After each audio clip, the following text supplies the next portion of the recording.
chapter 7.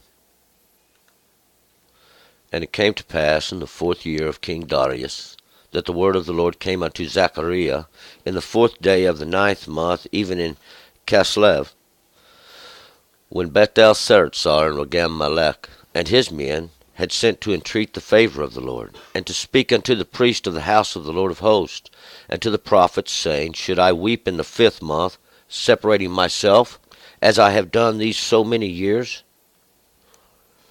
Then came the word of the Lord of hosts unto me, saying, Speak unto all the people of the land, and to the priests, saying, When you fasted, and you mourned in the 5th and in the 7th month, even these 70 years, did you at all fast unto me, even to me? And when you eat, and when you drink, are you not they that eat, and they that drink?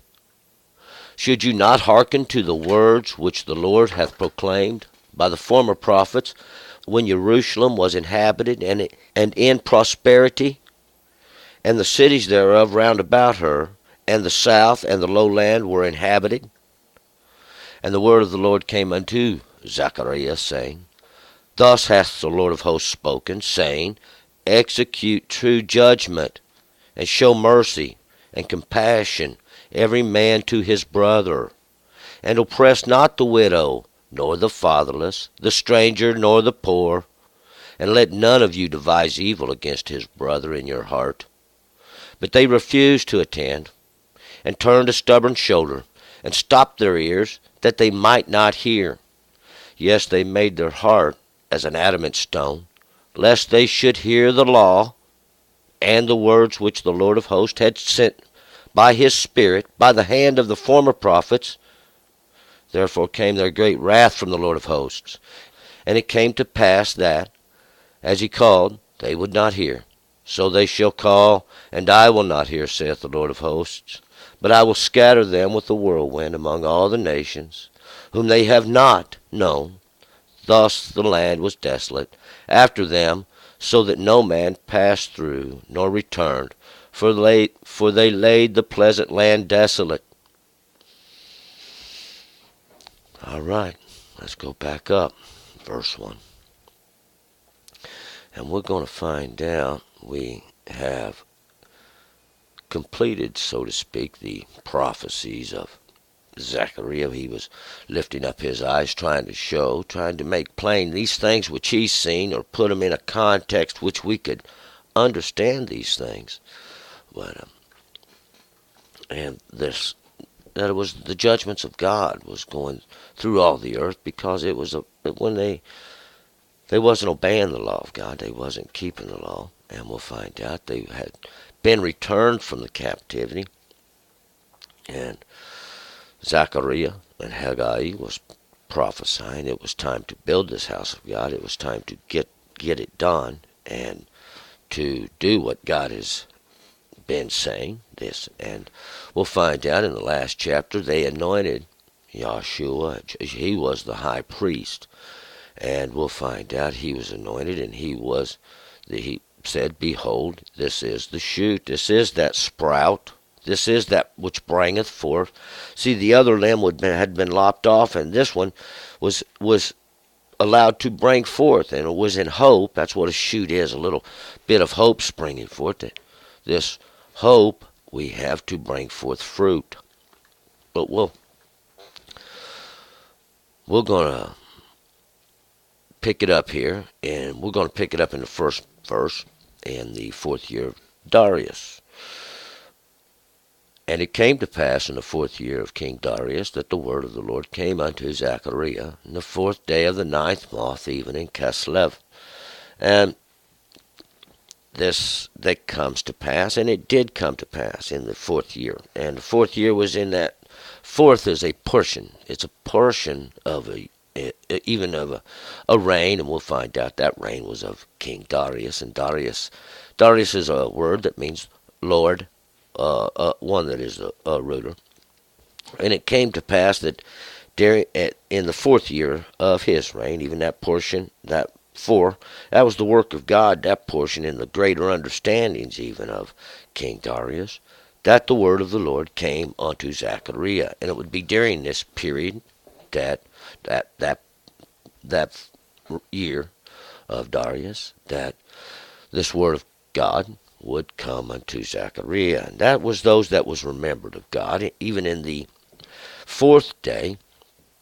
And that's that work. Four is the work of God. Even the fourth, that's a portion of the work in a day. And a day is just a little bit of understanding there, because it's one day. See, there's many days in the year, and there are many years in life. And this ninth month, 9 is a harvest. 9 is, we're going to get a harvest even in this, or this portion of the harvest of the lesser light. A month is a period determined by the moon. Moon was a lesser light that God set over the darkness to rule it.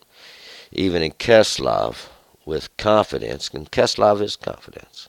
2. When Bethel-Seretzer and Regem-Melech and his men had sent to entreat the favor of the Lord. And this was when Bethel-Seretzer and Regem-Melech and his men, they had come to entreat the favor of the Lord. And these were not of Judah. These were not of the Israelites. These were not of the Jews, they were calling them at that time. These actually was returning from the captivity of the children of Judah who had been taken captive. It was actually all of Israel at that point. They had come together. Bethel-Seretzar. Bethel means the house. Bet is house. El is the mighty one. Bethel is that house of the mighty one. And Saretzer is of a title, so to speak, and it's this prince of fire. And Regem-Melech is this that accompanies the king, or this stone of slaying, we could say, that accompanies the king. That's that place where they slaughter. We're going to find out. We can find a reference to this, and it's not exactly this, but there was a period we can find documented in Ezra where the people of and it's in chapter 4, first few verses there, we could find out the people of the land come to Zerubbabel and those that was over building the house of God, and they said they wanted to help because they had been doing this since they was as Hardon had brought them there from Assyria and placed them in the land. See, they had been carrying on these rituals and they had been doing these things, and now these come back and they want to know. They have come to entreat the favor of the Lord. 3, and to speak unto the priest of the house of the Lord of hosts and to the prophets, saying, should I weep in the 5th month, separating myself, as I have done these so many years? And they want to know if they should weep in the 5th month, separate themselves now, as they've been doing these so many years with all these greater understandings we'll find out they had. And these were the strangers. These didn't even know what they were doing. They was carrying on these rituals, and we'll find out. See, God's going to use this as a little lesson right here. God's going to use this as a little bit of lesson now. They want to know if they should keep doing these things since the house of God is rebuilt now and it's all finished. Should they keep carrying on these rituals? What was they weeping for? What were they fasting for? See, and this weeping in the 5th month. 5th is a portion, even a portion of grace now in that lesser light where they were separating themselves. 4. Then came the word of the Lord of the hosts unto me, saying, and now this word of God, speak unto all the people of the land, and to the priests, saying, when you fasted and mourned in the 5th and in the 7th month, even these 70 years, did you at all fast unto me, even to me?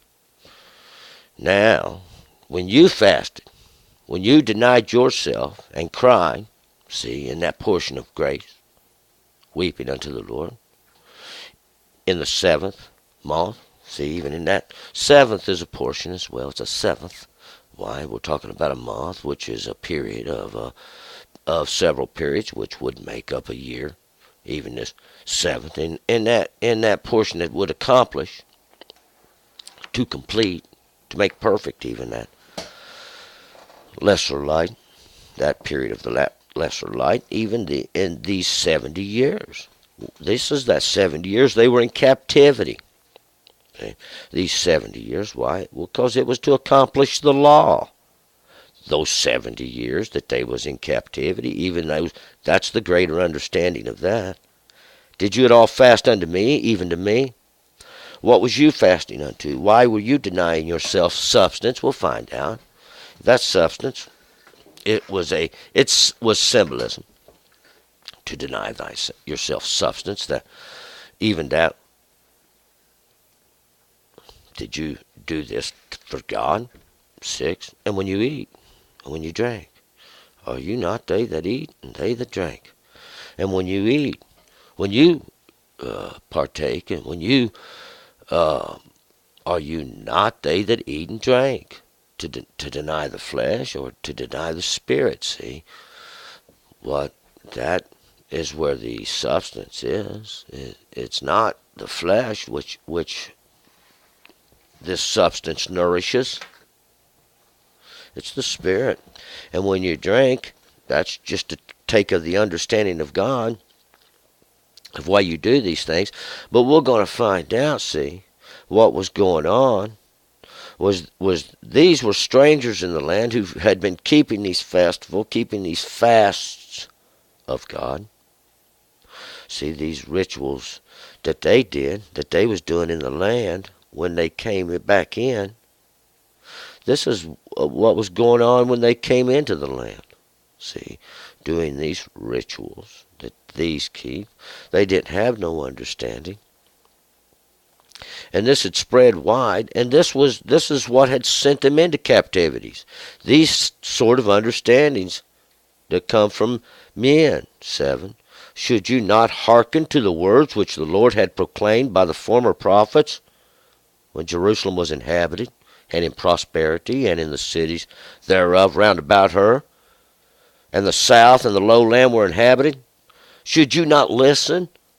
Should you not hearken, do the words which the Lord had proclaimed?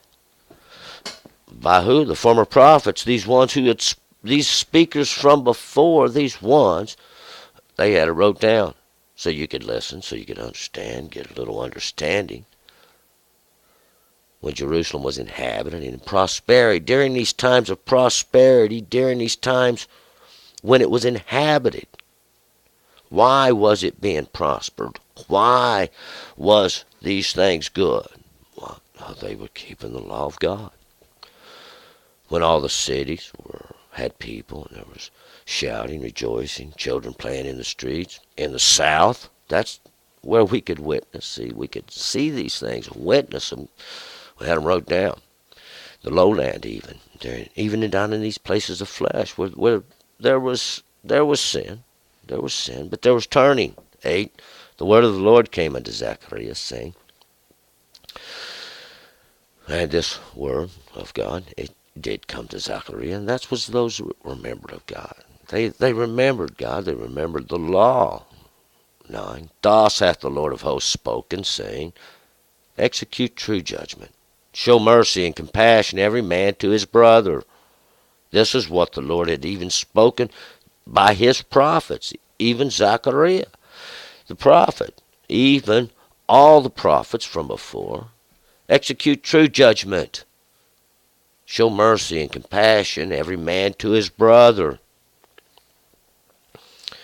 Mercy and compassion. What is that? We understand what ignorance is. We understand what transgression is. It goes untaught. It goes undone. And this is why we slip further and further into degradation. We have to have compassion. We have to have mercy. Every man to his brother. Every man. Because we all are brothers. And in a sense that we all in some way are somewhere in the understanding of God. 10. And oppress not the widow, nor the fatherless, the stranger, nor the poor. Let none of you devise evil against his brother in your heart. Oppress not the widow, this one without a husband. A husband is somebody that tends, somebody that watches over his wife, and that's the reflection even of his understanding. But he's been taken away, and a widow is one without. Nor the fatherless, and this one who has no father. There's no greater understanding in his life. There's no the stranger. The stranger. The stranger is those that sojourn among, those that have come to live. They're looking for. God has called them, see, and they come, they live among, they look for God. Search. God called them. The poor, these that they don't have much, they have little, but they have what they have will find God gave them. And then what it comes down to is understanding, and it's all about the law, because the law is your understanding. The law is your knowledge. The law is your wisdom. The law is God's knowledge and his understanding, some of his wisdom, which he gives you in the beginning. Don't devise evil against your brother in your heart, within your understandings, devising evil, causing to serve. 11. But they refused to attend. And they turned a stubborn shoulder, and they stopped their ears that they might not hear. But they refused to attend, and that's what they did. They refused to listen. They refused to do. And they turned a stubborn shoulder. And this is to put your shoulder to the grindstone. See, they instead of doing what you told you put your purposes to do another work, do something else. You stopped their ears and stopped their ears. They closed up, wouldn't listen, that they might not hear, that they might not listen. They might not have to regard the word of God, the law of God. 12. Yes, they made their hearts as an adamant stone, lest they should hear the law, and the words which the Lord of hosts had sent by his Spirit, by the hand of the former prophets. Therefore came their great wrath from the Lord of hosts. Yes, they made their hearts as an adamant stone, like a hard rock, like a piece of flint, something hard, like a diamond almost, as hard as a diamond even. They made their hearts, their understandings, always running this way instead of listening to what God says. We'll find God wrote it on your heart in the beginning. There's the evidence. Lest they should hear, lest at any time they should listen and hear the law. Those 10 words God gave you even in the beginning. The great example. These were the words which God spoke. When Moses come down from the mountain, he had 2 tablets in his hand, and on those tablets there was 10 words. See, because in the beginning, that's really all there ever was. And these, see, which he give by his Spirit. This is by his Spirit. By even God's great understanding did he give these, by the works of his former prophets. And these were the ones that spoke. It was a very simple thing, and it still is, and that nothing's ever going to change by time. But no one would listen. We'll find out during that. They wasn't listening, and this is why God punished. This is why God punishes. And there came great wrath from the Lord. 13. And it came to pass that as he called, and they would not hear, so shall they call, and I will not hear, saith the Lord of hosts. And this is what happened. See, God called. God said, turn, turn, turn. No one would listen. And they wouldn't listen. They wouldn't hear. They didn't want to hear. And when they call, God says, I will not hear. 14. But I will scatter them with a whirlwind among all the nations whom they have not known. Thus the land was desolate after them, so that no man passed through nor returned, for they laid the pleasant land desolate. God says, but I scattered them.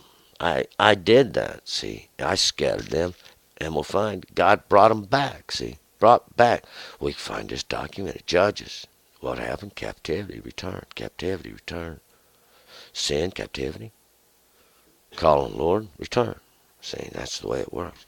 Call on the Lord, keep the law, do that which he commanded, and we find that God blesses greatly as long as you do. Scattered them out among the nations, and we do find ourselves in a very, very, very similar situation as today. See, the words of the prophets were for the day. They were for the day. That even the day, and that it's always going to be the case until they turn. We'll find out that during that period of time, God had caused the land to be desolate, and when God says it's desolate, he means it's desolate. And we find out these come back out of the land saying they had kept these festivals and done these things. And we'll find out God said the land was desolate.